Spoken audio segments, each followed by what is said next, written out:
Sweet. Bronzy. Yo. We're in a shot. Yeah.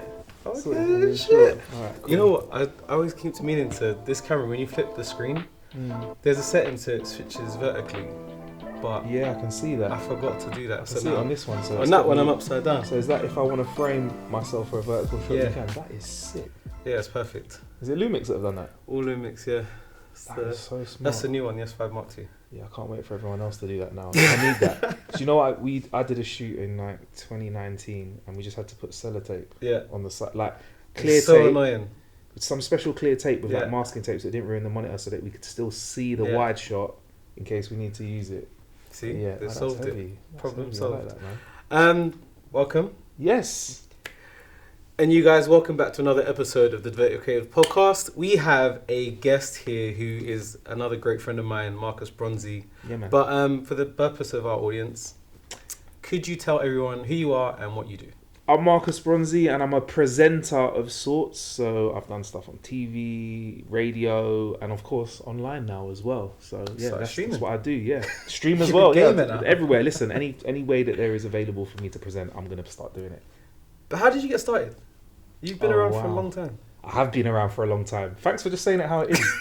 You've been around for a long time. No, You're old, bro. Yeah, of course. I'm enjoying it. We can talk about that in a minute. Like, I'm actually enjoying getting older.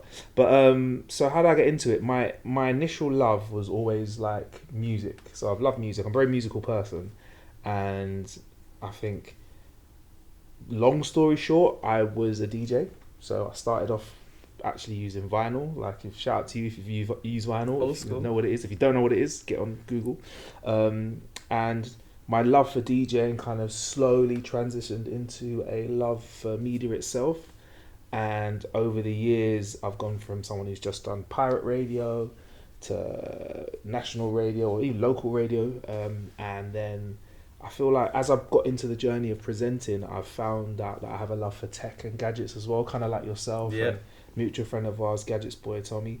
Shout out to Tommy, another good friend of ours. Yeah, so that's kind of been my journey that's as concise as I can make the conversation, but I'm someone who's always interested in making content that at the start was entertaining people with music, and now I just want to entertain people and educate people as I journey through gadgets and technology and fumble my way around and enjoy kind of unboxing new tech and trying out new tech and kind of sharing that experience with the world. And I can talk about all the platforms and stuff I do that on, like, as we talk, but basically my thing now is I want to entertain people and educate them at the same time. Let's not leave the past behind yet. What was it? Was it in school where you first noticed that you had that creative energy, or was it someone who noticed you had an ear for music? Like, where did that actually initially start? I think like my earliest memory, I think, was someone bringing a tape to me at school, an actual tape, a cassette tape player, and playing some garage music to me. And me going, this sounds sick. Yeah. And then I heard like a host MCing over it, and then I heard like the DJ sometimes talking over it, and I heard about this thing called mixing, where you're mixing one tune into another. And I was like, I want to do this because you can touch the music, you can be a part of the music. So I started like, imitating mixes from other DJs. Which DJs? Obviously, like one of the ones that like DJs mixes that I copied, DJ EZ, who's like legend. The DJ's DJ in the UK. I'd say if the US can claim Jazzy everybody's Jeff, favorite DJ. Yeah, exactly. If the US can claim Jazzy Jeff, we've got EZ. Yeah. Do you know what I mean? Easily one of the most technically skilled and vibey DJs as well. He's done stuff that over the years he's done stuff that's technically amazing that other DJs have copied or other DJs can do, but he also just does stuff which just has vibes. Like, for example, quick digression. There was a tune called Seagullizer, like a funky house tune. And in 06 or 07, we're at a nightclub. This is DJ EZ. He can mix he can usually get away with mixing songs and playing songs other DJs can't. Yeah. I swear to God, I think it was him. He mixed in the start of this tune, which was like the hottest tune at the time. And as it was about to drop, mixed it out again. Played a few more tunes. About to mix it in. As it was about to drop, mixed it out again. Something that is... I'd never thought of doing that, and I'm not saying he's the first to do it ever, but he just did it in a way where, like, the sixth time he did it, when he finally let the tune drop, the place had a meltdown. Yeah. Had a meltdown. And that was at a time, I think, people would usually get ready to play a tune, reload it, start it again. No, he was like, no, let me tease him. He knows it's coming. Yeah, exactly. So EZ was someone who I really enjoyed. Obviously, he was one of the pioneers of the pure garage CDs, which kind of did the rounds in London. And the thing I liked about music is you could touch it, or DJing, you could touch the music and be part of the mix. And it's very physical, yeah. Yeah, and whether it was vinyl or then CD or then CDJs, you were still you're still mixing it. the tunes. You're still making a vibe, and then of course when you get to a point where you can DJ for an audience and stuff like that, and when that grows, you can, be in a room full of people and like you can build a vibe. Do you know what I mean? I think Spoonie and Trevor Nelson for me as well. Like in terms of like guys who can read a room and know how to play to a crowd. Yeah. Because some DJs get they're a bit self-indulgent. 100%. And I learned that really early on. Like a lot of the time when I'm DJing, it's not just. I was very lucky to play garage because that's music that I loved. But a lot of the time when I'm like DJing, I'm even hosting events now because I don't really DJ that much now. But like I'm playing for the crowd. You know what I mean? Like, and I think that's one big hang up that I think is holding back some DJs who could potentially be amazing is just play for the crowd, man. Like, that's whatever it is, like if they come out and they're happy, that's cool. But I think some people want to try and hold their cool, which I probably was when I was a bit younger, but now I'm like, I don't care, bro. Critical question. Yeah. Do you accept requests? Yeah, man. Bring your requests. Obviously, I'll accept a request that is like if I don't know, if I'm in an environment and we're playing like 80s music, for example, and you want to hear grime, I'll be like, oh, come on, man. Or if we're in a club and we're playing like upfront R&B or new or drill or something like that, and you come over and you're like, can you play Mariah Carey? Something wild. Like I'm like, okay, I'll consider it, but I don't get upset with requests and stuff. Yeah. I've had some very interesting requests. What's been some of the weird ones? Someone asking me to play track 3. Like, can you play track 3 of what exactly? Yeah. Okay. Yo, can you play track 3? I think it had a bit to drink or whatever. Yeah. I've been approached. How clean is this podcast? Say what you want, man. I've been approached, and a lady has gone, "Have you got this song?" and just turned around her phone and it had a nude on it. Wow. And I was like, "Bro, okay." I don't know if I played that. No, I think because I was so in the zone, and I was like, I'm a cheeky guy. I think I said, "Oh yeah, I got the remix," and just like carried on. I've had people come up that are drunk. I don't know whether this is a joke or not. Some people do it for a joke, but I've had someone come up that's very intoxicated and they've asked me for like a brandy and coke, like, and given me a £5, and I've taken the £5 and put it on the side, left them for half an hour. They've come back and gone, "What's going on with the drinks?" Oh, my goodness. I'm not a bar. So you used to get all sorts, but I think I don't take it too personal. It's a little fun, and I think what's dangerous is in all entertainment. We were talking about this before we press record. Is like people are sometimes investing a bit too much into it. Like I like to take a step back and have a bit of fun, and I'm gonna say I'm never gonna be like I'm cool with not having the reputation. Oh, hey, this guy's the coolest DJ, whatever. I just want to come in. Everyone has a good time. I go home. Well, ultimately, you're there to provide some entertainment. Yeah. So if it's about you, you're kind of doing the wrong thing. Of course. I mean, I think there's moments in the night you can be indulgent. So I think. Right at the start of the night, get away with a couple of warm-up tunes. That's why I like to warm-up sets. Play a couple of tunes you like. You can hear how they sound in the club. Last 10 minutes of the night, you can really like play whatever you want as a DJ. Sometimes that's where you find a DJ really like lets loose and plays whatever songs they want. But outside of that, I think I'll give you a really positive example. Like CJ Beats is another DJ that's really well known. Probably I would say CJ Beats is another DJ's DJ. Like really nice guy as well. He's got a vast box of tunes, a very deep record crate, for want of a better set of words. He'll play for a crowd, and he'll play to him, and he enjoys the aspect of them enjoying it, and that's how he has fun as a DJ. And I think that's where the angle that I came from. It's for him. Yeah, instead of being the guy that wants to play like the hardest tunes in the club or whatever. I think there was probably a time where I wanted to be like, I wanted to be that guy, but I kind of got around that very quickly, learning how to entertain people. And I think that's what's kind of pushed my direction into the digital world more and more, into like broadcast, because I realised you can entertain a larger crowd of people at the same time, using the same amount of effort that you would in a club. Do you know what I mean? Before we move away from DJing, what are your guaranteed floor fillers? Oh, guaranteed floor fillers? Yeah. It all depends on the audience, I think now some tunes, no matter what audience, you'll be surprised. There's some tunes that will get people on the floor no matter what. It's really interesting because I'm so like I know one tune that really has. Shout out to my guy Fatman Scoop. I think Be Faithful has got to be one of the tunes that, like, you know, it works, innit? In environment, in a lot of environments, innit? Like that works. It all depends at the time of year, innit? Like or the environment. So here's an example. So like Mariah Carey, you know, come on, we all know about her Christmas banger. That song played between January you can get away with it early Jan if you're just having a joke with the audience, like, oh, let's make Christmas last a bit longer. But like between February and October, can't play it's it. not really getting forwards, innit? People think, are you alright? November, you drop that in early and in the night. People, it's Christmassy. Do you know what I mean? So it depends. I say Fatman Scoop's got a couple. Who else? Who else is like a guaranteed floor for? I think,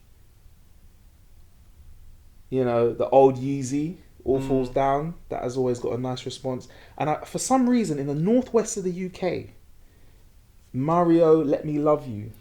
It's got mad forwards over the last couple of years. Just in the whole of the northwest, we dropped it, and I've been in an environment where we've played it, and like that, all the club is singing it. That's really weird, isn't it? But like I said, for me, it depends where you are. I'd hate to say like this is the song for here, because I know that if I was doing like a room full of OAPs that were, I don't know, OAPs from Sunderland or something, it's probably going to be something else that drops them, innit? Come on, Eileen. Yeah, do you know what I mean? Three Little Birds or something like that. Yeah, I mean Bob Marley, but you know, Come on, Eileen. Actually, yeah. So can't lie, that would actually bang. That's a banger.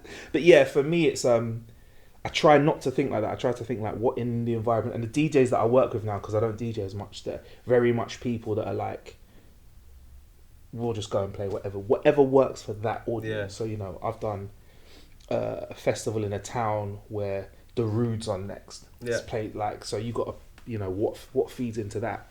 Or I've done, for example, like I said, an event with Fatman Scoop's on next. So how do we lead into that? Obviously, we don't want to use his tunes. Do you know what I mean? So I try to keep an open mind, bro.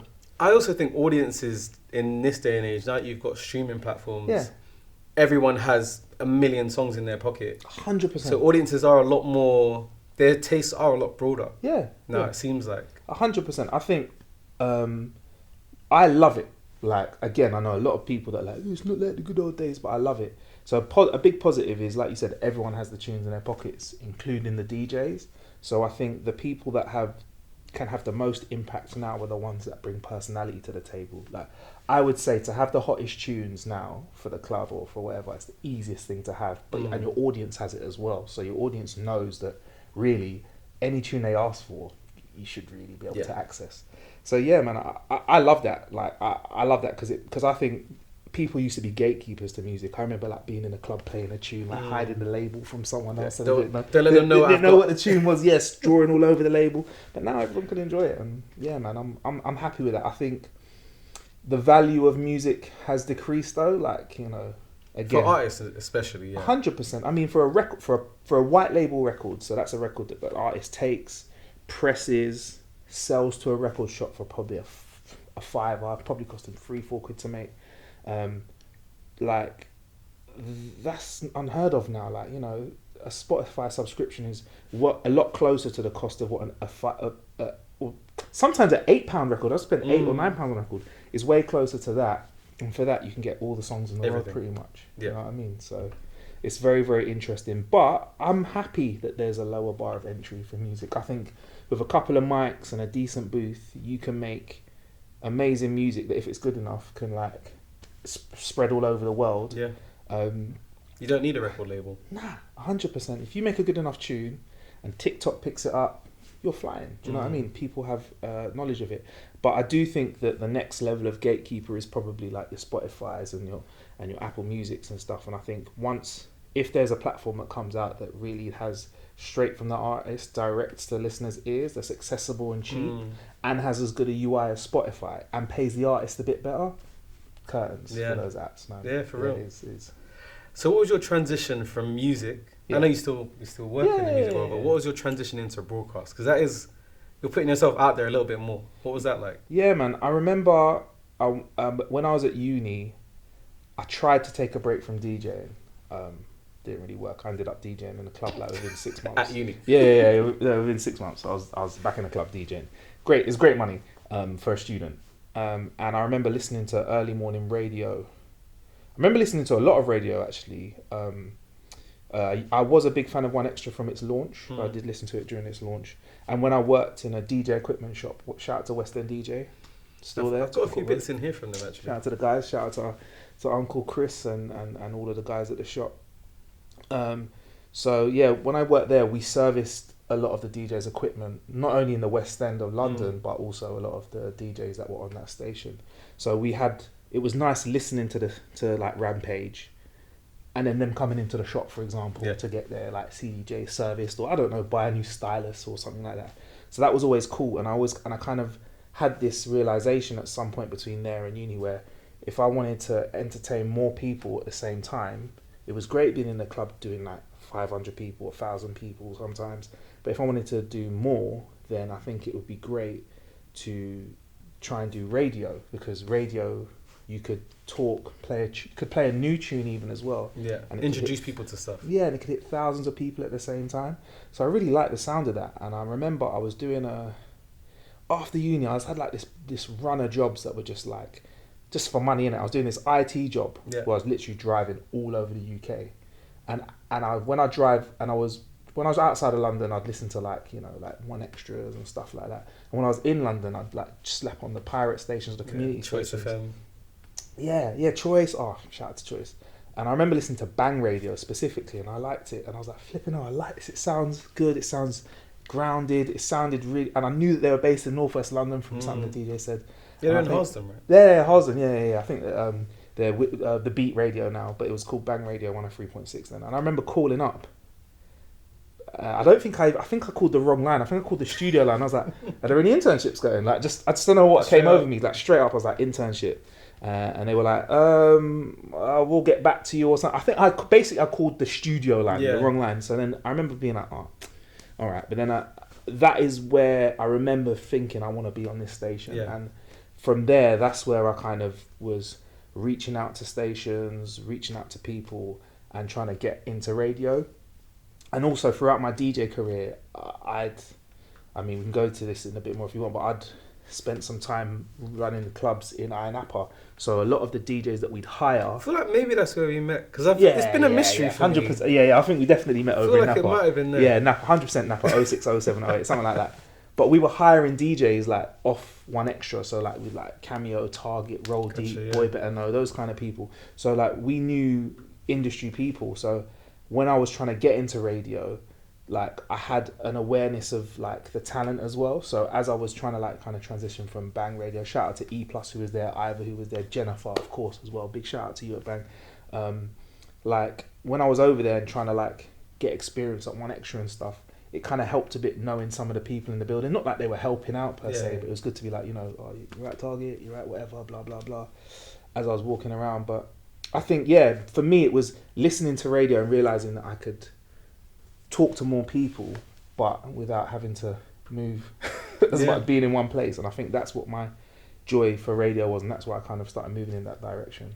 And how have you managed to make that into a professional career then? Because you said you started at uni, did a bit of club promoting. How have you turned that into what you do now? With radio, it was a case of, with that same Bang Radio, I called them up and I asked them if I could have work experience, unpaid.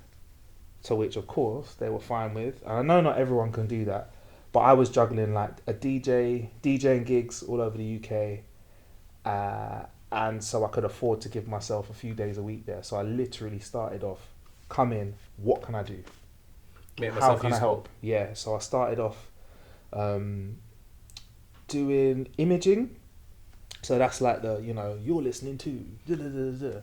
So I started doing that, and I used my education, like my uni degree, where we did some modules. What did you study? Uni? Media production and technology. Okay. But funny enough, I could specialise at uni in my second and third year, and I dropped all my audio modules. Great idea. Never going to use those, but I learned enough though. I learned enough, and I was into audio anyway, so I kind of felt like that wasn't a weak point for me. It's kind of a strong point. Thought I'd make it hard for myself at uni, I guess. But I started doing imaging there, and I realised that I used to get DJs in to do voiceovers. Like if there's a DJ and I grab him, could you just do like you're listening to whatever. Shout out to, I think Ramel London, she was doing some of the voiceovers there as well at the same time. She's amazing. Yeah, wicked. That's the first time we kind of like crossed paths there. And then I started just using my voice sometimes because it was really like, one, I was like, sick, get my voice in the radio. Yeah. And two, it was like, it's just easier, isn't it? Like, if we're doing a Christmas jingle, better to just say, you know, all I want for Christmas is bang. Do you know what I mean? Or something like that. Put that into the imaging. So I did that. And I remember speaking to E Plus and explaining that I wanted to do some presenting. And I remember speaking to the station managers and they were like, cool. Like, if an opportunity comes up, we'll let you do it. And I think some late night stuff came up on like graveyard shift stuff came up, and that's where I started. Like 2 in the morning, 3 in the morning. Basically, too late to stay up, too early to get up. Yeah. You get me? Proper graveyard shift. And I'd had experience in pirate radio obviously years ago, so that's when like I've been there, done that, you know, inside. Yeah. All of that Rinse stuff. FM. Yeah. What was it? Lush FM was a big station. Yeah. Shout out to Remedy, who I was saying. So I had experience in radio, which I don't think I chirped about much when I was at Bang, but I got on there and I did all right. And then I think some people said, it may have been E Plus again, was like, you know what, actually you sound all right. You know, like you're okay. Like we'll think of you for other opportunities. And slowly but surely they gave me more opportunities. I think I had a Friday night show, then I got a Saturday afternoon show, and at the same time I was applying for work experience at 1Extra and Radio 1, and like I said, I had this CV now which had Ayia Napa on it, all this pirate experience, all this stuff, and I remember going to speak to someone in 1Extra, so I sat down, had a chat with them. I think I'd given my CV in about 3 times, bro. And like, got no response. No response, and whatever, innit? They're busy, innit? It's cool. I think I finally kept trying. Yeah, kept trying.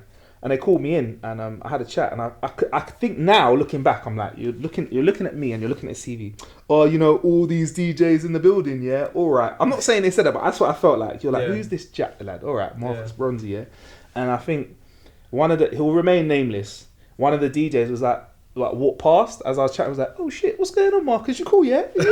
Oh, he's cool. Like, oh yeah, like he's cool, you know? And I was like, kind of thinking like, see, I do know like some people. I'm not just pretending. Yeah, I'm not just trying it. And I think that might help. But then I did work experience there basically, and I offered to keep doing work experience at 1Extra whilst I was doing stuff at Bang, whilst I was doing my DJing. And it got to a point where I'd done so much work experience. They were like, really? One, it's unreasonable for you to do it for free, and two, you've kind of got enough experience to start getting paid to be a freelancer. So I was freelancing at 1Extra. How long were you doing that before they gave you that opportunity? Looking back now, it feels like a few months, but it was longer than that, bro. I remember at one point, it could have been longer. At one point, John, like, and I don't want to start pushing hustle culture. Like I've spoken to you about this before. We press record. Like I'm not trying to say hustle to you beat your brakes off yourself, because I don't think it's healthy. But at one point, I was doing 5 a.m. wake up. That was it. Bang gave me a breakfast. There was an opportunity to cover breakfast, so I did breakfast. I was waking up at 5, getting there at 6. I was doing breakfast 7 till 10. I was cycling up there. Luckily, it wasn't too far from where I was at the time. And I was cycling back, showering down, getting to 1Extra for 11, working 11 till 7, like finish off on like Mr. Jam or Tim Westwood's show, and then at 7 I'd just cycle back home, eat, and try and get to bed at 8 because I've got to be up at 5 again. And I was doing that like 3 or 4 days a week. But I think because at the time Bang Radio had an affinity within the building, they kind of started to clock that I was the same dude. The same Marcus. Yeah, the same dude that was doing this radio show and doing this and in the building. I think that's where they kind of saw that I had an interest in radio, and kind of like at Bang, at 1Extra, they tried me off at on a specialist slot. My specialism was UKG, so I did covered DJ Q show. And then after that, I think I did a couple maybe. Then after that, I think I showed an interest in daytime radio. Because again, in my head, I was like, I'd love to like entertain more people. Yeah, daytime radio is a different beast to nighttime. Yeah, and it's not necessarily a better audience. It's just a different audience. And I've just felt like an affinity with a daytime audience, a bit more like having a bit more fun, you know, while still respecting the music. And I think 1Extra kind of gave me a few opportunities to have slots on like some hybrid shows, which are kind of like in between specialist and daytime, and then daytime kind of became where I wanted to be, and that's kind of the direction that I moved in, man. So it was a lot of work, but I really threw myself at it. And again, everyone's journey is different. I'm not trying to say wake up at 5 and go to bed at 8 or whatever like that, because it was tough. But I was a younger dude. Yeah, get me. Yeah, man. But yeah, to do that and do partying and DJing at the same time was it's a lot. It was a madness. Yeah. And then I did that for a while. Actually, this is a funny one. Actually, I remember before my pilot at 1Extra. This is probably a sign that I was working myself hard. I got a lot of tonsillitis. I got sick quite a bit. So before my pilot was done, like 2 weeks before, I had my tonsils out, and I remember them saying to me, like, I was reading the side effects. I was like, one of the side effects is your voice can change or whatever, like that. And I was like, thinking, no, boy, but it's my money maker. Yeah. So got my anyway. I had my tonsils out, and then did my pilot, and obviously the rest is history. So I think I kind of answered your question, John. That's how I kind of transitioned into like radio. Was kind making of just, it an actual job. Yeah, and I think just it was. I was doing the passion side of it, which was the work experience stuff, and then it led to me getting work within the building. Do you know what I mean? And then I crossed over from producing to presenting, and you know, it was really interesting. It was interesting being a producer and presenting at the same time at the station, because you're kind of like treading on both sides of the experience. Do you know what I mean? I think it makes you quite well rounded though, because not many people will have come to it from the production side of it. They would have just been DJs, then offered a presenting slot. Yeah, I think it helps because you kind of know. You know what the gripes are. I think sometimes as a producer you can be like, oh, flipping our presenters, man. And the presenters can be like, oh, flipping our producers, man. So I kind of get it. Like, so, you know, whether it's trying to get compliant songs so your producer doesn't have to clean them as much, even though they have to listen to them. Yeah. Or whether it's, you know, just basic timekeeping from both sides of it. Like I've heard presenters complain about producers' timekeeping. I've heard producers complain about presenters' timekeeping. Just simple stuff like that. Yeah. I feel like it helped with that.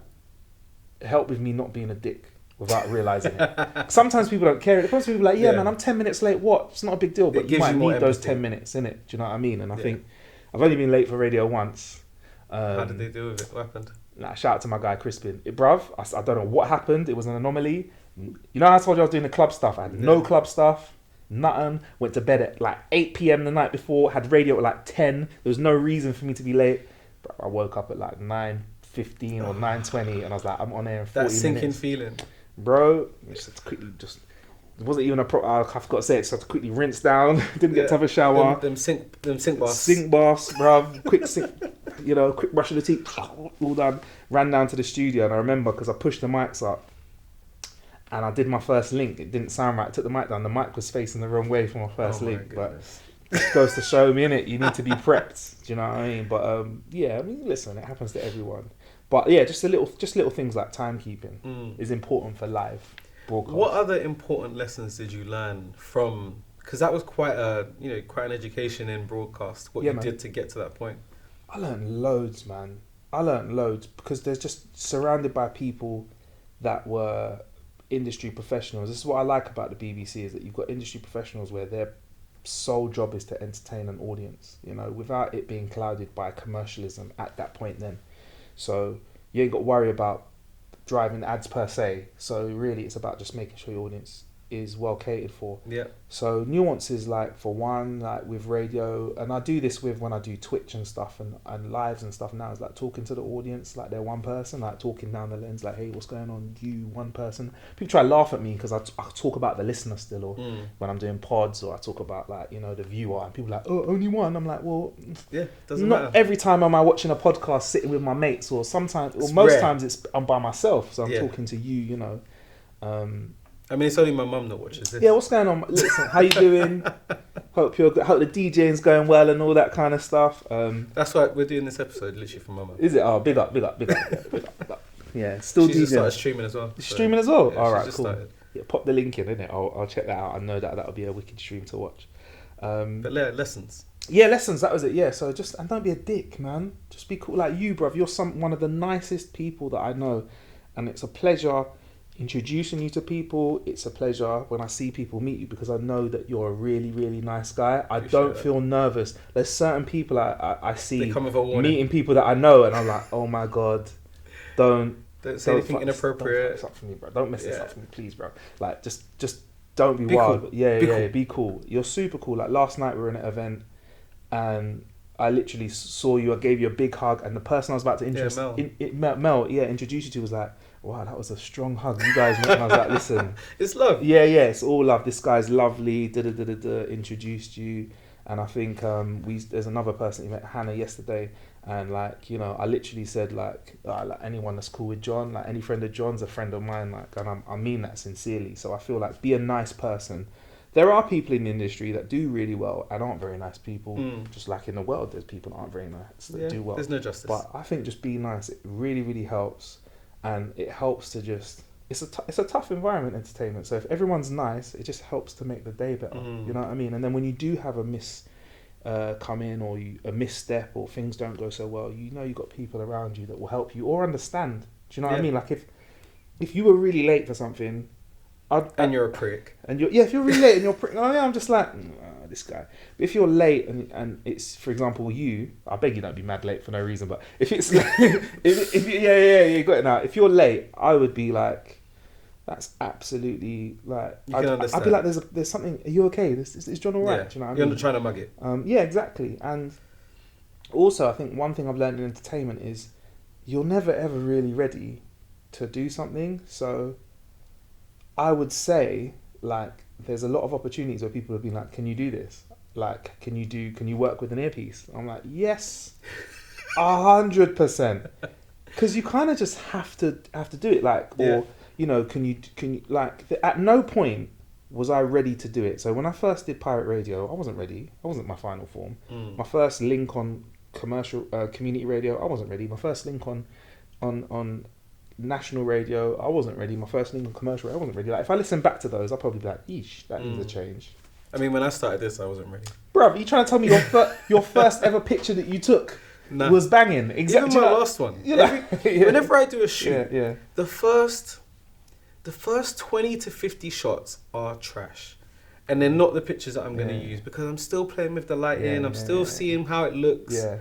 It does take a moment to get to that point. And I think even as a professional, I've been doing it 2 decades. Yeah. I don't think you're ever ready. Like you said, I think that's a really good point that I hadn't really thought about. Yeah, you just have to throw yourself at it. But you've also made a really good point as well, which I think today is really valid because we're not shooting on film. That's a physical thing. Everything's digital, which I think gives us the liberty to just start something. And I'll be honest, there's some projects that I've really worked at and tried to make them into their final form and put them out. Haven't done so well. They've done well. And then there's other projects where I've just been like, get rid of it. Let's just do it. Put it out rough. If it works well enough, we can tighten it up at another stage and go in for it. And those have worked really well. So I think just, if you create content, don't be too precious sometimes. I think it's better to be prolific than perfect. Just slap it out sometimes, you know. And I think there's people, like, obviously this is really well lit and you've got lovely cameras, John. But there's some people that are like trying to, you know, things happen like that. You know what I mean? Deliveries happen. Things happen. You just got to keep it moving, and I hope he keeps us in. There's some people when this happens, they'll be like, "Oh my gosh, we need to get rid of the delivery bit because it happens, man. Like stuff happens like that." Can you say what you got? Amazon. It's probably batteries. I'm always batteries. Yeah. For me, it's batteries and memory cards. But I think some people try to make stuff too perfect, and I'm just like, let's just crack on with it. It's a battery caddy. See that thing down there? Okay. Oh, see. Live unboxing. live unboxing. Yeah. It doesn't have to be perfect. So, like, just put stuff out. And it's funny. A lot of the time, the stuff that I've just put out has done really, really well. And sometimes stuff that I've really, really worked at hasn't done as well. When I feel like social media teaches you that lesson, though. Yeah, man. Because especially like things like TikTok, Instagram Reels, YouTube to an extent. There's stuff that I have planned to a T. I'm like, this is the storyboard. This is the moment that everyone's gonna love. And you put it out, and the response is dead. Like, it doesn't show it to anyone. The engagement is really low. Yeah. And then there's been stuff where I've literally just pointed my phone at something, 15 seconds, 10,000 views. Yeah. And there's no real reason for it, but it just, for me, that just shows me if you're being too precious, you're gonna miss out on those little. You're just giving a little insight. Yeah. I always try and treat social media content in particular now, because we're lucky enough to get access to crazy stuff. We're just giving people a window into something that may not be every day for them. It might be every day for us, and we might take that for granted. But for them, they don't get to see these things all the time. Exactly. So when I'm in a new place, or if I've got a product that someone hasn't seen before, I'll just stick a camera on it, little 15, 30 seconds, let them see it. I think that's why unboxings are so popular. 100%. Because it's stuff that they might not have bought yet, but they might be thinking about it, and you've got hands-on with that product. 100%, and it's like it's really interesting because I've got a multi-camera setup for my unboxings. But I'm not surprised that sometimes if I just point a camera top down on something and unbox it, that satisfies people. You know, for example, I've just got a voice activated Optimus Prime, which is like sick to look at. Is that the Robertson one? Oh, Yeah. So I got that. Yeah, I've ordered the Buzz Lightyear Infinite Pack from them. It looks crazy. Sick. But basically, we should put them in the same room and see if we can get them to work together. We'll get them to do a podcast. Yeah, get them to do a podcast. Yeah, I am Optimus Prime. But so like stuff like that, it's interesting. I've done like a multi-camera shoot and it's done really, really well. But I also just did like a little TikTok thing or a little reel and put it out, and that has done really well as well. And I think there's just audiences in different places, and if I was to sit down and really try and polish stuff, one, as somebody who likes to create and put it out there, it means I start to lose enjoyment. And two, I think the audience really, like you said, they just want a window in to see something. Doesn't necessarily have. I think gone are the days of you having to be a cinematographic kind of YouTuber. There's still space for that. That's lovely and fantastic. People like Peter McKinnon, for example. Beautiful content. Fantastic, and please keep doing that stuff. It's wonderful. But I also think that people are happy with just. We are looking at a screen that is only a few inches by a few inches. So does it have to be like 16K? Yeah. I don't know. Like, and we are seeing people that literally just have a phone creating content that are getting really good numbers and constant engagement. So I think social media is in a really interesting place. I think one of my downfalls is I still like to create a nice bit of video content. But more and more now I'm happier to let's just film this, see what this is, and keep it moving. Do you know what I mean? And again, like with a new podcast that I've got called Ain't Got a Clue with K Kurd, there's a season of it where we did some really nice soundscaping. Shout out to Matt as well, who was helping us produce that, and it did really well. And then it just got a bit worky for us. So we went for a second season where we just sat down and had a chat like this. And it was like, I was thinking in my head, there's no way in this world. People are going to listen now. There's a million podcasts where there's just two guys having a chat, making dick jokes. 1,000,001. Yeah, exactly. But this is going to work. Put it out and it's literally like astronomical. So I was going to ask you about the podcast, but... Yeah. No, just it's a really talented comedian called K Kurd, a really hard worker. He's just hosted Live at the Apollo. He's in a Channel 4 drama called Dropped. He's a really funny guy, and during lockdown we were talking, and I can't remember the conversation, but we pretty much just said, let's make a podcast. Like loads of people did, innit? Let's get creative. It was that's the kind of one of the outcomes of lockdown was the upsurge in podcast content. Exactly, and the prime message in the first season was, we haven't got a clue, let's do some fact finding. And that's now... I really loved that. Yeah, I loved it as well. It's great. It's great. I still love the season. It's up there. And then the second season has regressed into us just having a chat about whatever's going on in the world while we ain't got a clue. And we've started inviting some guests on. So we've had CJ Beats on, fantastic DJ. We'll grab you on at some point. It'll be great. Mo Gilligan has just done an episode as well. Absolutely hilarious guy. Had James Haskell on. We've had Jordan Stevens from Rizzle Kick. So, we've just got to a place now where what's interesting is a lot of the guests that have come on the show have reached out to us as well, love the pod, love to come on. So when I hear that, that's really good. And I think it's just a place for Kay and I to get some stuff off our chest, explore the world. Now? Once a week we record one episode, and then we record a bonus Patreon episode afterwards as well immediately. So the people that really want to get, more sort of unfiltered chat and get more stuck into things and maybe get involved in the conversation, we save that for a patron. So if you want to listen for free, it's great content. You can enjoy it. If you want a bit more, like with our guests, we press record again, put a bit more content out, and for a few bucks. How have you found monetizing your podcast? What's that process and journey been like? It has changed so much. So I was doing pods in 2013, 14 and 15, and then there was nothing like the resources that there are now to have ads.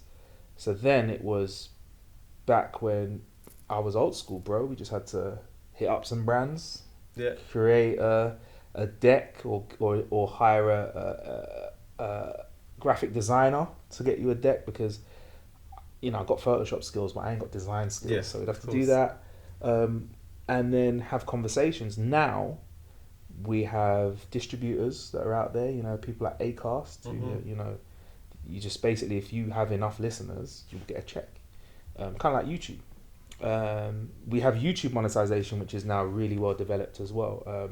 You have Patreon, for example, and then you have like brand deals as well. So I think there's loads of potential income streams for podcasts, and I think it's literally just deciding what works for you. Some people have nothing, they just give out their podcast for free. Some people have a little paywall on Patreon where they just say you can get the episodes early.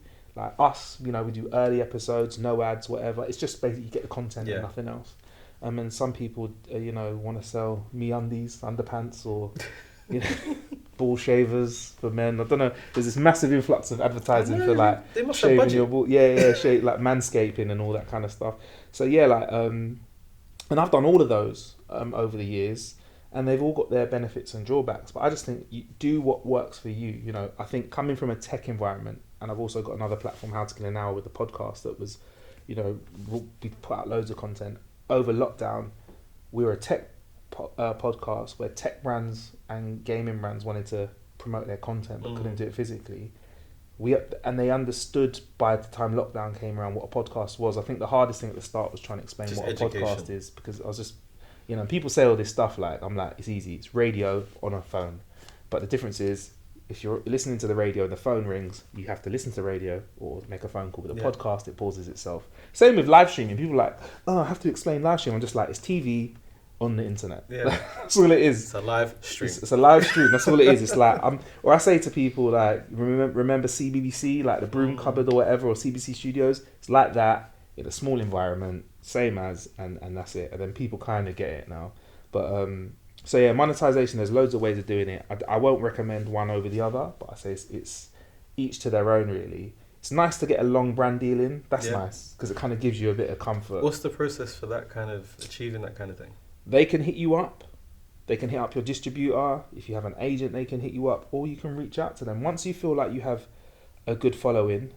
And what would you call a good following in this current day and age? Because it used to be like 1,000 followers was it.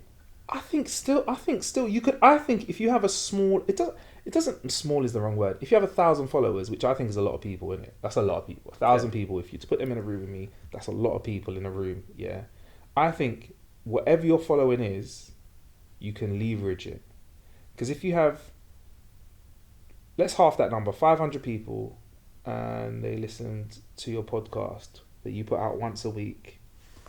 I was going to do a year, but let's do a month. Right, it's 2,000 listeners. That's 2,000 people that are let's use a tech.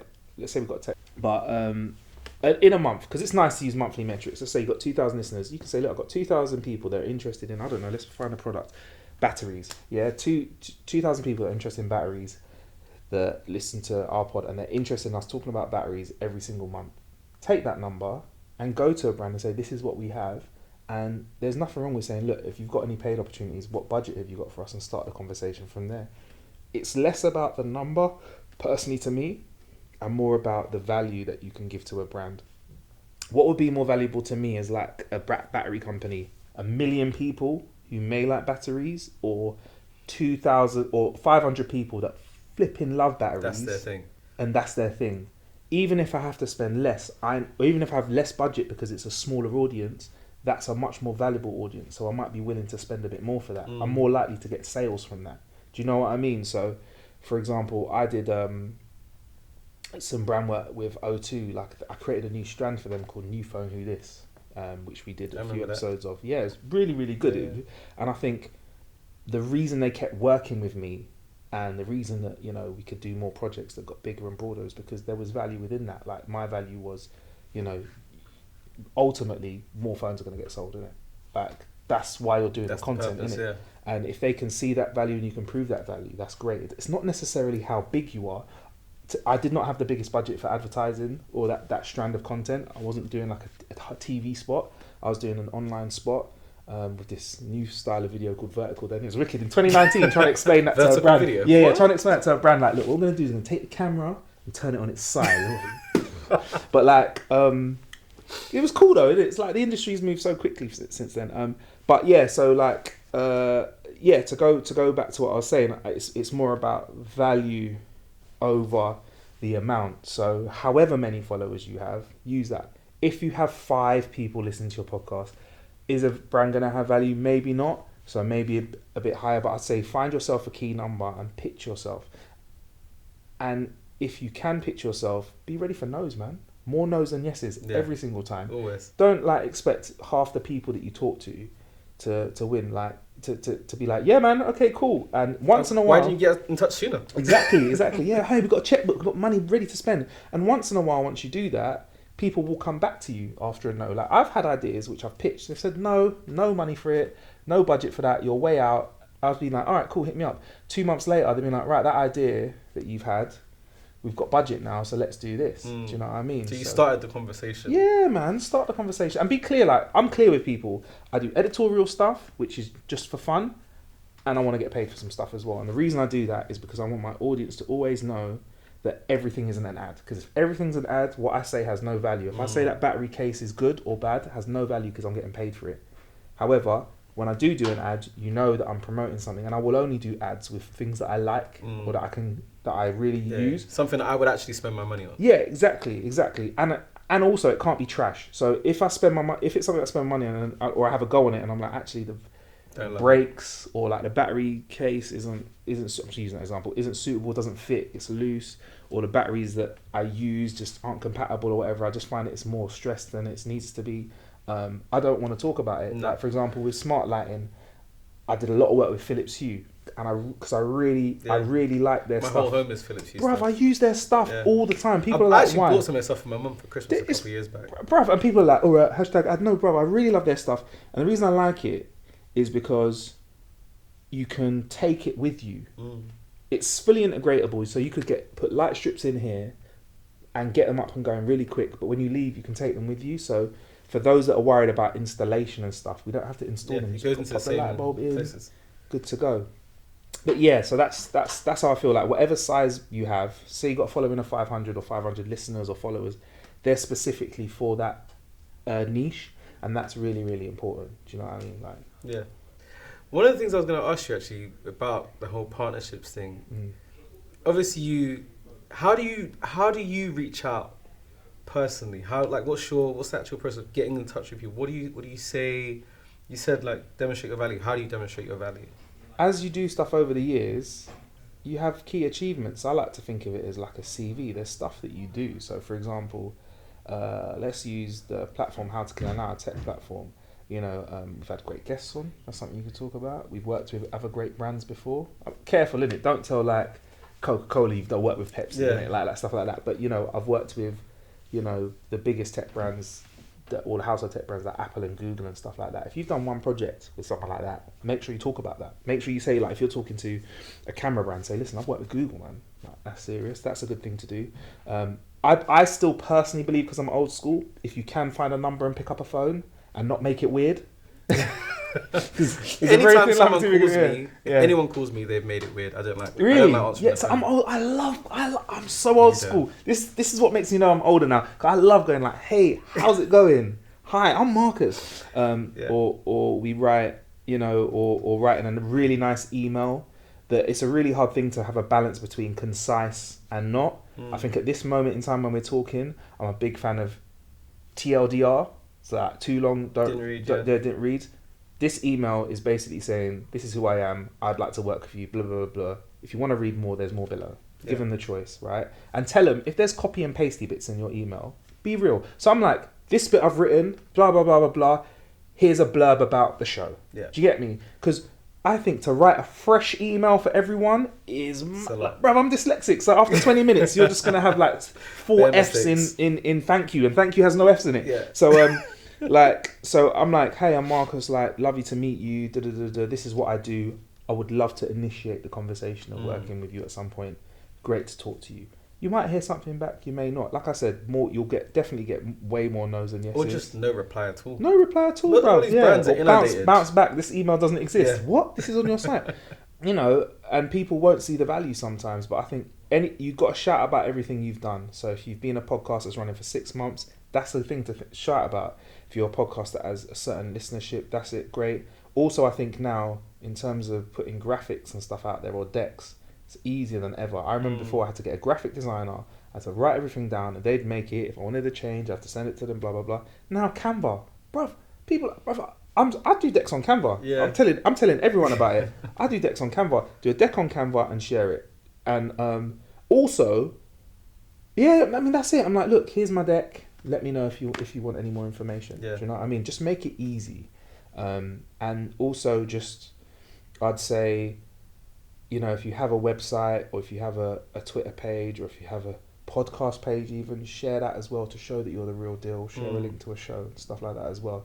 Like I'm lucky, like we've got 500 shows of How to Kill an Hour, so you can go jump in and hear whatever. Like you know, we ain't got a clue. We're like 100 episodes in, so like we can do that as well. And then hopefully when you do get bigger, there'll be people out there that want to help to push and promote you and cross promote you and stuff like that. But I'd say old school, hit the phones, hit the emails when you can, and do that, you know, when you have time as well, because I understand it's a process to make a podcast. Yeah. It's long enough doing that to do the other stuff as it. long as exactly. So what I do, because I'm very like I'm very aware of not getting burnt out. So for me recently, I've pitched something which didn't go anywhere.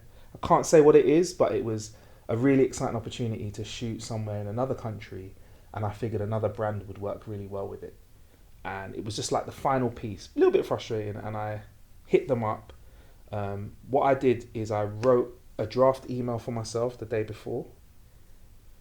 I did all the research for the companies I'm going to talk to the day before. Like I think I put down 30 companies. Like that took a while, just getting all the information of who it is. And then the next day I just woke up, had a coffee, my phone, my computer, and just, it was boring, but that was my thing today. Just hit that.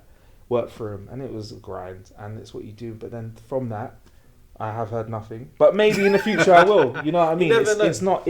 I felt good. I did my thing. So that's how you do it. You sit down and you make it. And I remember last night we were at an event with a brand as well, and I took some details. I took some names and numbers, and because I've done it a few times, I know today after our interview or our chat, I'll sit down and I'll reach out to people, and all I'm going to do is, I mean, me and you, we have an idea actually of how we want to work with this brand. We have separate ideas together, but first I just want to say like, hey, this is who I am. I'd love to work with you. I've got some ideas. Be great to hear what you've got coming up this year. That's a really good thing to ask brands. What have they got coming up? That tends to be my approach, because like I was saying, a lot of these brands are inundated with people who are asking them for free things, asking them for sponsor this no-name thing that doesn't really have a following yet. Exactly. I always try and put myself in the position of the person receiving that email or that phone call. Yeah. I've got a lot of work on. I've got a lot of demands. I've got a lot of pressures. I've got goals that my company has set me to reach. So if someone emails me and says, hey, actually, hi, I do this really cool stuff. I don't know what you've got going on, but I'd love to maybe sit down with you or have a phone conversation. Is there any way that I can support what you already have going on? Your budget probably was decided 6 months before you heard from me. But maybe I can support you in some way in the year ahead. And I think that for me is a much better way to reach out for the first time. 100%. Because they don't know you. 100%. Maybe they know of you, but you don't have a working relationship yet. 100%. So I think it's really good to just reach out and offer yourself and say, actually, this is what I do. If there's any way I can support you, let me know. Definitely. I'm here. Definitely. I make you right. And I think that is another, like, for example, this project that I just explained, unfortunately I wasn't in that round. I'm like, I've got to get something in. But I've also had other really blossoming relationships where it's been like that. And I've actually had another conversation actually recently with a games brand actually. I sat down and had some lunch with someone, and literally it was just more like, what's on your slate? That's what they kind of say for the year. What have you got coming up?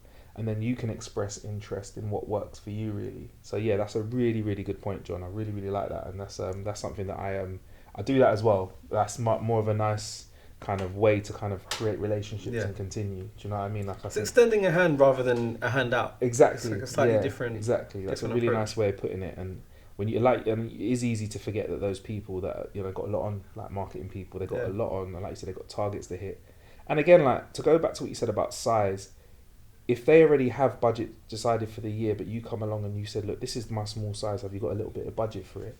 They might offer you a smaller bit of budget, but they might be able to find that little bit of budget, and they can justify to their client and say, look, we've got big influencers doing it, but we're also nourishing and nurturing new talent that comes through, because they'll remember, there's potential that relationship can be remembered. And it's really important now that brands are saying they were just saying it, but now they are actively working with people that are not superstars in the industry. But I think they recognise the value of getting in early. Yeah, man. Because they don't know who someone, 500 followers today Yeah. could be 50,000 in a month or in a year's time. Exactly. And that person already has a relationship with you. Exactly. And as you know, with TikTok, you can have 5 followers and get 5 million views. Yeah. So Yeah, exactly. it might be worth risking the dice and spending a couple £100 as well as spending, 20 grand on someone else as well. 100%, man.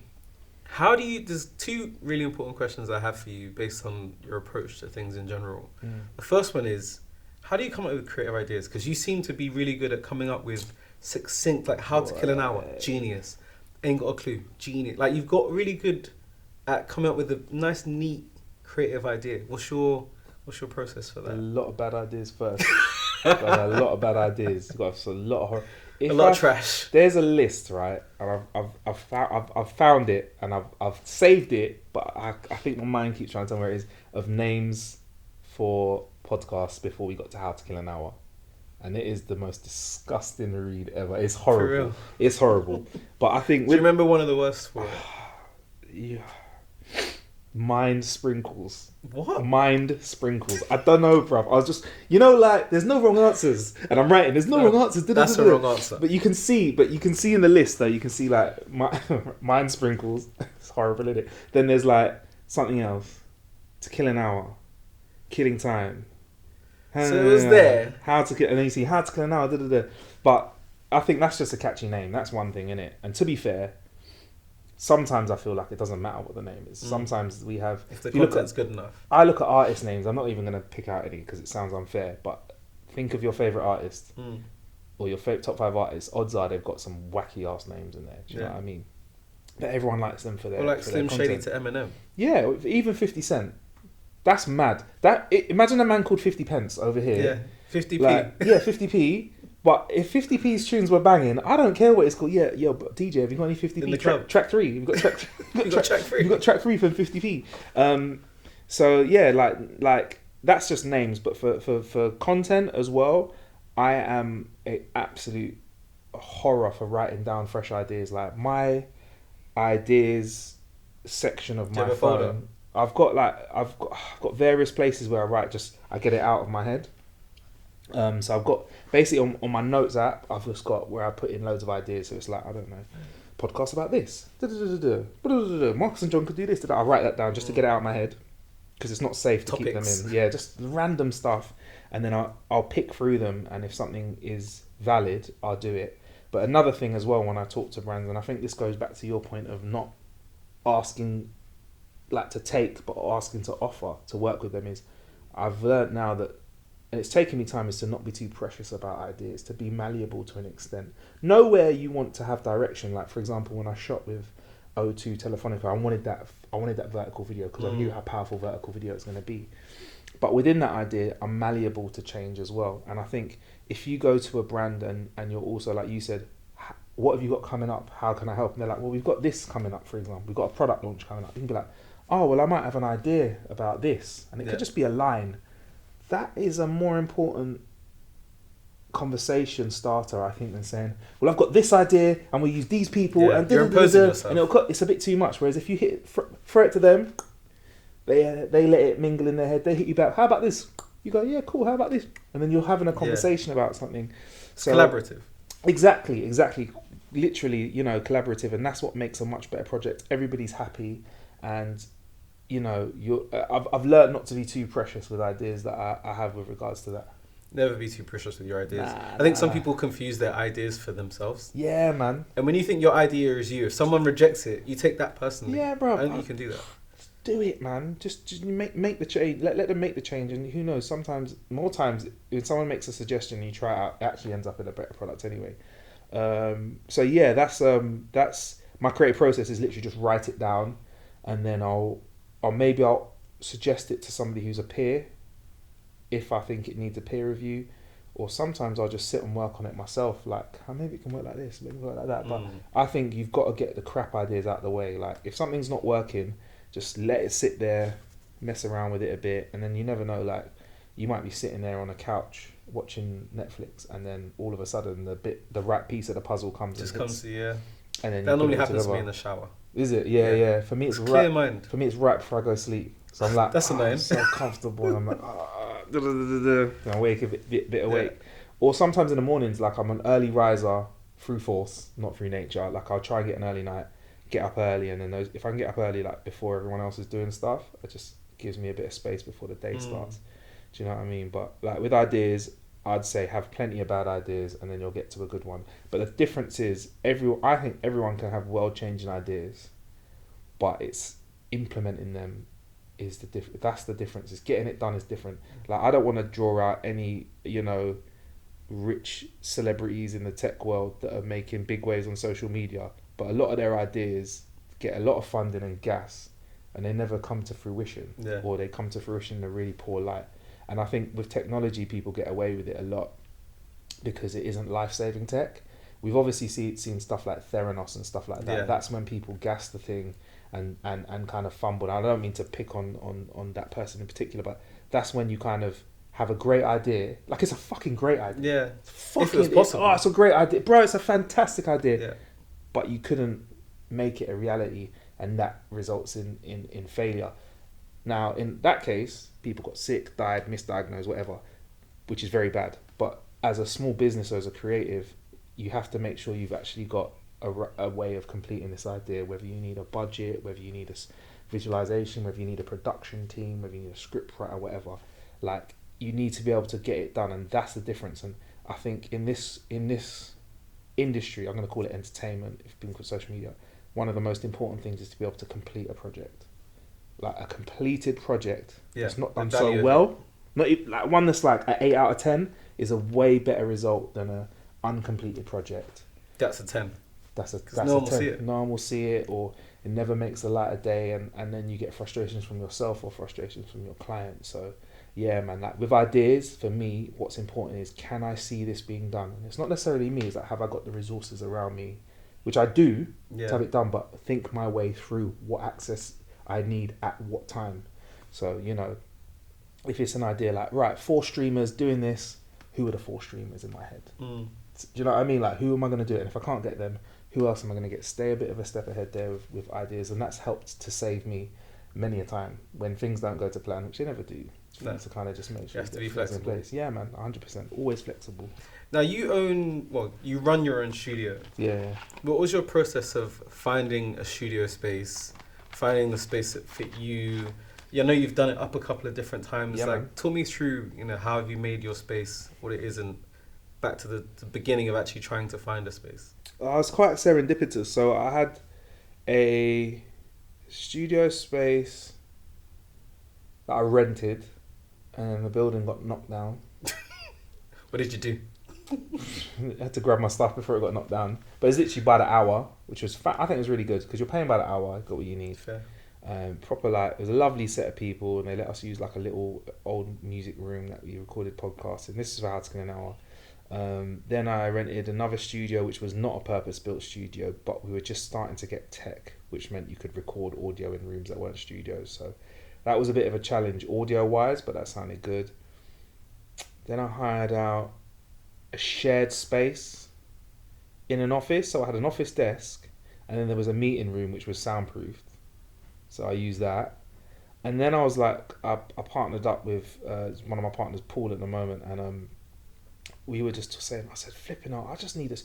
You know what I need? I need a studio space that's got an office and a studio in it. Paul's like, yeah, man, office space and studio. And as it happened, we found an office space with a studio next to it. And I was like, all right, cool, we'll go for it. And I was so lucky it was actually an old music studio anyway. But it was built at a time when soundproofing wasn't what it is now. So, we basically just got some proper soundproofing in it, turned it from like a lovely blue colour to black, and got some stars in the ceiling. Got some stars in the ceiling. That was a little bit of flair. Got some fluorescent, not fluorescent. Got some LED stars, which are really nice, and then Phillips hue lighting as well, obviously, because man's a fan. And did it, and I think for me that the important thing about that space is that we've got for our current studio is that it's something that we can really be malleable in with regards to how we use the space. So it can be used as a podcast studio, it can be used for YouTube videos, it can be used for unboxings. Yeah, so that's what's super important for me. But I think now in this world, like, we have got room for studio spaces, but also the way that technology's moved forward since lockdown. I mean, we were at an event yesterday, and you know, we won't mention the brand now because it's probably not appropriate, but like, I was looking at their stuff and I'm like, this is, you could put this in a kitchen, which is echoey, and you could get some really good sounding stuff. Like, so, you know, I'm always... I was stunned when we went into the place. There was a lady using one of their microphones to do a live music performance. Bruv! I was like, hang on. I thought it was like a... Yeah, so the soft's very capable. Exactly. Really, really good. Yeah, so like, exactly that. So like, and I think 4 years ago, you couldn't get mics like that with that versatile at a reasonable price point. Now, they've got these mics that are just fantastic. So... yeah, the like, barrier to entry is so much exactly lower. So the studio we got, I can't lie, like, we're broadcast levels, like, it's proper. So yeah, so that was the journey with the space, and all I want is a room that I can just be creative in and do whatever in. And now obviously we've changed with the time, so now it was just audio only. Then we had a couple shoddy cameras. Then we had some nowhere near as nice as some DSLRs that we got, and multicam setups, and I think we just kind of tried to push forward. I think with the way that content is trying to stay ahead. So try and be on the next new thing, which obviously you are with the vertical video setup that you got here, or you can shoot this wide as well. But yeah, that's the studio space. Really, it's just a simple bit of space that we can create our content in. It's really nice though. It's really nice, dead space. Sounds nice. Bit of AC as well, which is now needed in the UK. Cool. I'm a hot boy, so I need AC. 40 degrees in the summer, yeah? That's too much. Man is hot. Man's not hot, bro. How do you work through creative blocks? Go sleep. Swear to God, bro. Straight up. Want to look at one of the GOATs, LeBron James? He is like, sleep is key. I am someone who is very conscious of like overworking myself. And when I'm tired, I cannot work. I have to go sleep, bro. I have to go sleep. If I need to sleep on my laptop, if I need to sleep right then and there, I need to rest. And if I can't rest there, I have to come here another day. There's other things that need doing. I try to front load my day with the thinking stuff, and then at the end of the day, just do the manual. Wind it down a bit. Yeah, let's just export.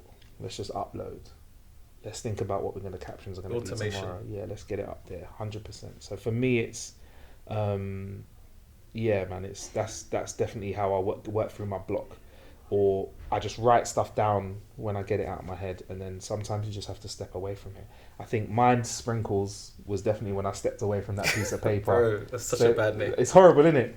Oh yeah, that's not the worst, bro. There's worse ones. You have to remind me when you find out. I don't know. You might not be friends with me anymore. But like, yeah. So I just step away and I rest. Like, and I think I know it's hard sometimes. You got a deadline and you got to come up with something cool.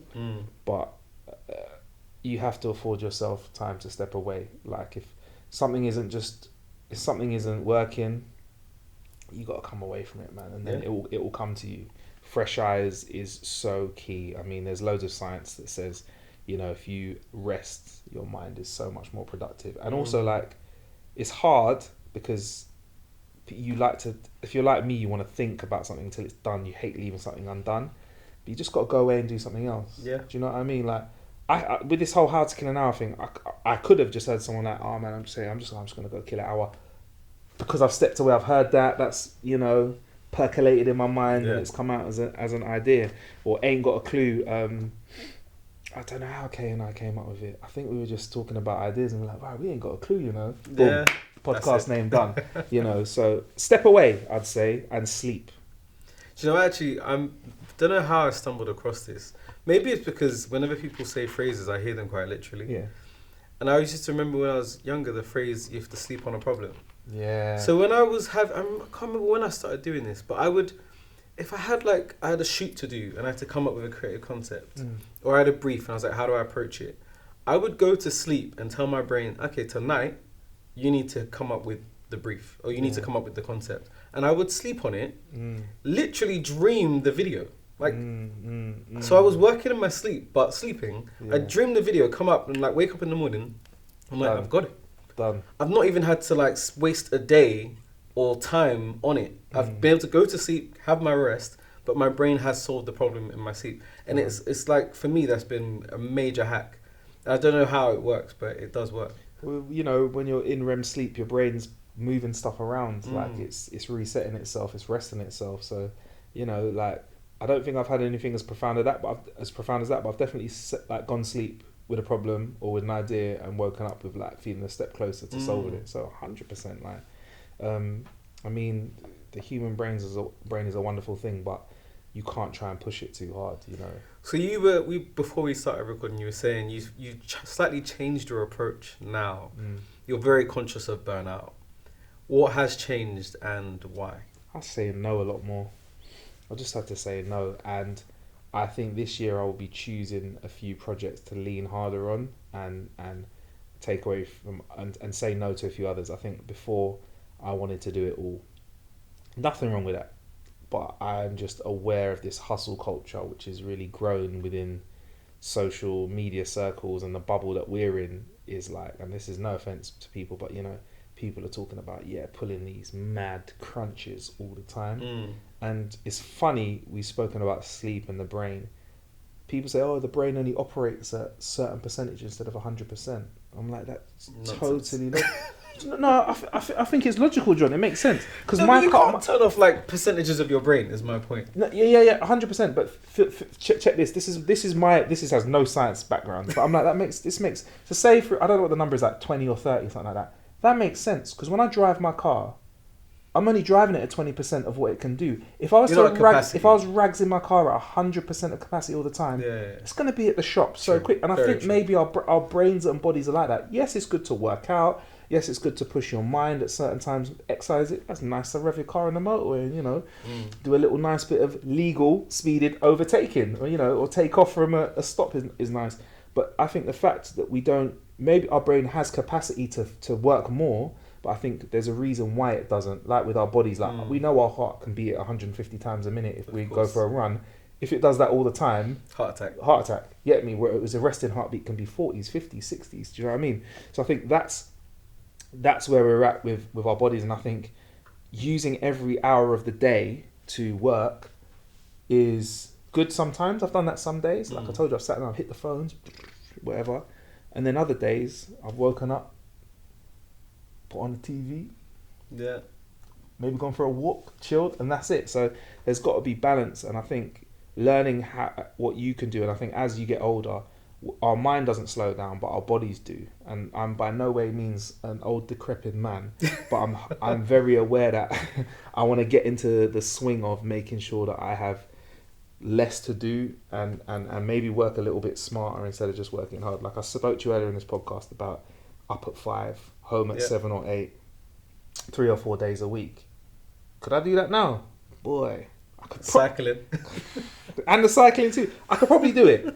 But I would have to be so precious with my sleep. No industry events. No going out. No tweeting and that. No late night looking at scrolling and stuff like that, which I'm not really a fan of anyway. But so for me personally, for burnout now is just learning to say no and setting boundaries, and I'm comfortable now with a missed opportunity because I'm protecting myself. Yeah, I understand everyone has their own financial burdens and goals that they need to hit, but I'm happy with maybe having a little less, but having a little bit more, you know, presence where I want to be, and be happy to be here and do stuff like this and have a laugh. Without worrying about, oh my gosh, I'm missing out on doing this and that. Would you say then with age you're getting a better picture, a better view of the bigger picture? Yeah, man. I've understood certain things. Like I understand certain things. Like I understand that social media doesn't require you to put stuff into it every day, but all platforms want everyone posting as much as possible. Yeah. Therefore, they will let us believe that if we don't post every day, we're not going to do very well, or the best creators must post every day, or you must do this, must do that. That's the narrative, because they want to say, hey, industry, people upload this this number of hours. Go down. Exactly. You want to be the platform where you say 1 million hours are uploaded over every month. Do you know what I mean? You want to be the first to say that. You want to be the first to say, that kind of stuff. And the only way they can encourage that is by either the algorithm doing that for you slyly, or everyone believing that is the case. And that's my understanding. And like I said, I'm comfortable now. If I lose numbers because we don't put out as much content, that's fine. But if the content we put out is cool for me, I know it will do well. Like, I've seen content that is just ring off because it's great quality and do really, really well and kind of almost beat the algorithm sometimes. That there's anomalies out there that will do that. And I'm more comfortable with creating content that can do that for my personal stuff than I am to kind of just create content for the sake of creating content. I can leverage that in a commercial capacity, that's fine. But for me, that's my understanding of the world. I understand that family is important. I understand that your social environment's important. I'm important as well. And I feel like I could abuse that a bit more in the past, but now I'm not, because, you know, we're looking good, bruv. Yeah, and I want to continue that. We're looking fine. Yeah, we're looking well. So I want to stay looking well, and I'm seeing people around me. I'm seeing my peers burn out. I'm seeing my peers get sick. I'm seeing my peers injure themselves, and I don't want to be there. Do you know what I mean? I don't want to do that. So I'm learning from them as well. And I think, like I said, we've had this hustle culture. We've had this. What have we had? We've had hustle, hustle, hustle. We've had self-care, self-care, self-care, because hustling's mashed you up. Then we've had mental health, mental health, mental health. And by the way, I'm not disregarding any of these, but these are the trends that I'm seeing. Trends. Talk about mental health, mental health, mental health. So for what I'm seeing is you've pushed really hard, you're flipping tired, now you're mentally mashed up. So then now what is the next kind of cycle going to be? Is it going to be, are we ever going to do nothing? I don't know. I don't feel like it's cool for social. It's like, today, this is my daily routine. We're not going to see videos like, at 6 a.m. I woke up, I went for a pee, went back to bed and chilled. So I don't know if we'll see that, but I want more people to embrace that. There is a lot of value to doing nothing, though. Bruv! It's not often that I get a day where I don't have anything that I have to do. Yeah. So when I do get those days, I am so happy. I protect those days. I protect those days. So costs. they're the best, man. They're the best. Pajama days. We need more of those. But and you know, like, it's interesting because people always ask you as well. Do you get that? Like, what have you been up to? And there's like, a pressure to say, yeah, I'm meant to be doing this instead of just been chilling, you know. Yeah. Do you know what I mean? And I think, and also it's not. One thing I've said to people, which I think, it ain't cool what I'm saying, but it's me, is I'm like, yeah, man, this is the year of minimum input, maximum output. I don't mean that in a lazy way, but why am I going to say the opposite? Maximum input, minimum output. Nah, man, it should be the other way. Like, how can you have fun and have maximum impact with the minimal amount of energy exuded? Because all that means is you can create as much content as you want and you can relax as much as you want. That's a Wing Chun. What's it? Is it? Yeah, that's the whole principle behind Wing Chun. Is that a tenet of Wing Chun? Yeah, you're supposed to, like, because that's why, like, they say, like, an old lady could, like, mash up a big man. I might have to. You don't need a massive amount of force. It's all about technique. Okay, I might have to pick up some Wing Chun then, because maybe I need to embody that. You know, strengthen my output over my input. But yeah, no, that's a really valid point. Is you know, why should you exert more energy than you need to? Do you know what I mean? And again, I know that there's environments when it's great, work out, push your body a little bit.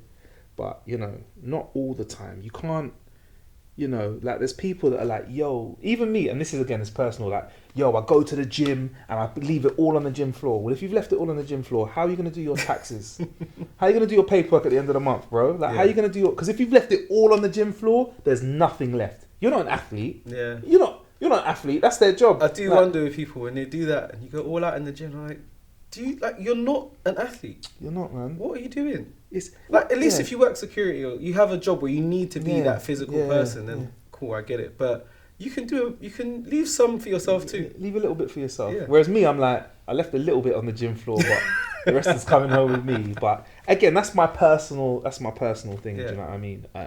But yeah, so for me, for burnout, it's more sleep, it's doing less, and it's being very efficient with my input-output ratio. And those are really hard things to balance, all three of those, as well as your general health and fitness. But, you know, I think one way I've got around it is by being forgiving to myself as well. So these are all ideals that I have, you know, less work, more output, more sleep, perfect sleep, a little bit of workout, eating well. Those things don't go well. They don't go well, you know. I remember there was a time... You're aiming for that. Yeah, I remember there's a time, last night, there was a time when food came out, and I was being really healthy. And yesterday pizza came out, right? And before I'd be like, flip's sake, man, pizza. Yes, I was just like, have a slice of pizza, bro. It's cool. Some people took a whole box. Oh, that was sick, you know. I was like, I "Rah." rated them, you know, Okay. because I went in. Cause I don't know if you noticed, I was the first up for pizza yesterday. Like, when they were like, "There's food ready," I was like, I was there, first slice, yeah. And then I had a slice, and I saw someone walking with a box. I was like, okay, yeah, you're living in the future. Fair. But like, I'm forgiving to myself. So sometimes if I wake up later than I want to, that's cool. If I'm not as productive, that's cool. Maybe it's a sign to be less productive so that you can push yourself more at a later stage. Yeah. So that's what I'm trying to live by this year, bruv. So if you don't see me, That's 'cause why. I'm chilling. Fair. I mean, I'm sure you'll still drive past and wave. Yeah, always. Hit me a little beat. Yeah, 100%. So with that said, you've got a different approach to your work. What are you working towards now that you said that? So I think one big push this year is going to be Ain't Got a Clue. I think the value that Kay and I have seen in it, in terms of us enjoying it, the value that we've seen from the audience is great. The community is fantastic. You know, if you're someone from the Ain't Got a Clue community, big up yourself. You guys are lovely. So keep working with that. Yeah, I'll put a link actually. Appreciate that. So that's going really, really well. With How to Kill an Hour, because I've started unboxing fun things. It's more fun things on the way. I think I will also have some industry kit and some stuff that's lifestyle tech that's coming up. So like beard trimmers, that kind of stuff. No ball trimmers, maybe beard trimmers. Beard trimmers. Yeah, maybe beard trimmers. Well, actually, I've got a story about that I could leave you with right before we go, which is when I kind of realised the impact of working with brands as a small creator. But so yeah, that, and I think with How to Kill Now, we're just working on the visual content, and that is all I want to promise now, because I'm not gonna fall into the trap that we just spoke about of overcommitting, and it's not. And that, I think that's it. And as for myself, I'm a presenter. I present stuff for brands, so I'm in a position now where those are percolating nicely, those brands. So when presenting work comes up, I can do it. And do you do that through an agent? Or I've got an agent for my presenting work, and I've got a new voiceover agent as well, who's pitching me out for more voiceover work. So you may hear my dulcet tones slanging a product here or there. But quickly, before we bounce though, I remember as a small creator, this is when I realised we had value. We were approached by, I'll be honest, I'll say it, Phillips, One Blade, years ago, when How to Kill an Hour was a brand new platform. And we spoke quite candidly about it on the show, and I said I used it to shape my beard. But I said also, I've just got a couple of little stray chest hairs. I'm like, I might have to get the bikini line. Yeah. The next thing you know, I'd use that to trim everything, head to toe, hygiene, keeping it clean out here. And then I spoke about it on the pod as a laugh, and my producer at the time, Billy, clipped that bit and sent it to them, and I was like, oh man, we're new, we've just got this link with Phillips. Yeah. And then it's funny, they came back to us and were like, do you know what? Thank you for your insight. It's really interesting. You know that Phillips is now called, the One Blade's called Phillips One Blade Face and Body, yeah? Where's my 5%, bro? Where's my 5%? And they actually initiated a conversation with us about how we think it could be suitable for use, or, you know, at the time, 2015, 16, men were it was still a bit of like, it wasn't a talking point. Yeah, it wasn't a man like talking about manscaping and, you know, freaking out. It was weird for them, but like they found that our conversation was quite open, and it made me realize that there is value in your input as long as your conversation about a product has some real value in it. Like I used their product and you're giving wrong genuine feedback. I used it in the incorrect way, but I found it worked, and I've ended up being an ambassador with Phillips as well. Do you know what I mean? So my relationship with them has really, really grown off the back of some honesty. So you can be a small creator and have impact, and that relationship literally started off with a shaver being sent to me to review, and it grew into me being an ambassador for Phillips. Incredible. So things, you know what I mean? So like I think size is that's really initiative. 100%, and I think size is important, like to be like clear and all, but to be proud of whatever your size is. You know, if you've got a small army, that's your army. Do you know what I mean? So where can people find all of your podcast, your platform, your personal stuff? So if you search Ain't Got a Clue on Twitter, on all social medias, Ain't Got a Clue pod, actually on all social medias, you'll find Ain't Got a Clue. I'm Marcus Bronzy, Marcus Bronzy, and How to Kill an Hour is How to Kill an Hour on all socials as well. And if you Google those, we're top of the Googles as well. Thanks for joining us. Nah, thank really you, bro. appreciate it. I've been wanting to have you on for a while, so anytime. your presence is a blessing. Yes. Thank you guys for listening and watching, if you're watching on YouTube or on Spotify.